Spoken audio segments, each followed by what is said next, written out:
I'm starting with a 10-pound mace. As I said in the intro, if you don't have a mace, what we're going to do today you can easily do with a club or maybe a long sledgehammer, garden tool of some sort. You just want an offset weight of some kind, roughly about as long as a mace if you can get it here.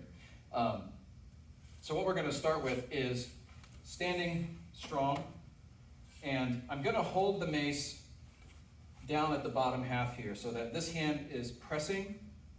As you can see, if I don't press, we have this lever here and it goes down. So I want to keep this hand down and pressing. Extended arm, so I don't want to do this. I want to try and keep this tall posture here while pressing down. So both arms are extended, right? They're just sort of loose here.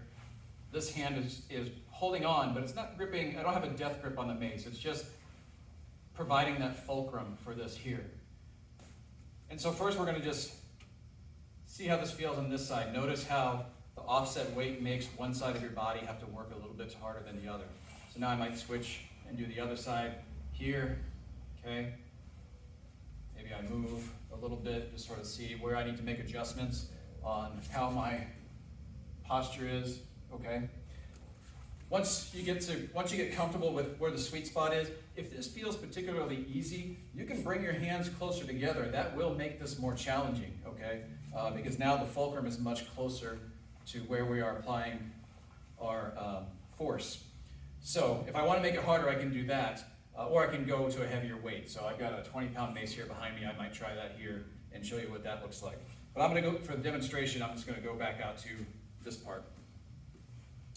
So standing in my, my ready stance, if you want to call it that. Okay, nice and tall. I'm going to go into that cross step here. Just like if you do naihanchi, teki kata here.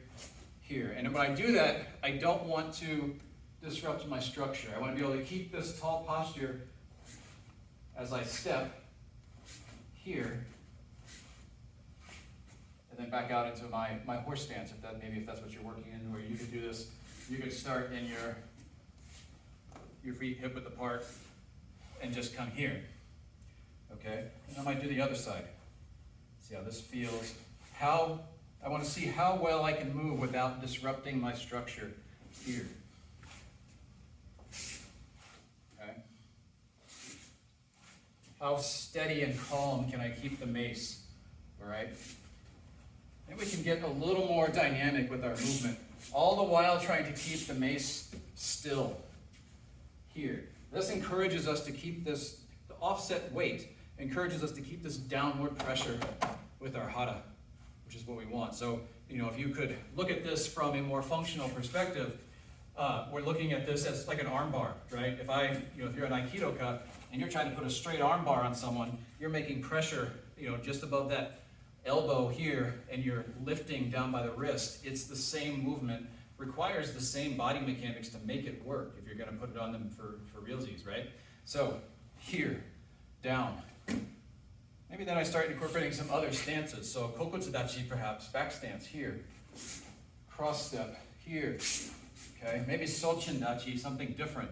See how this changes where your center of gravity is, okay, depending on what stance you're in.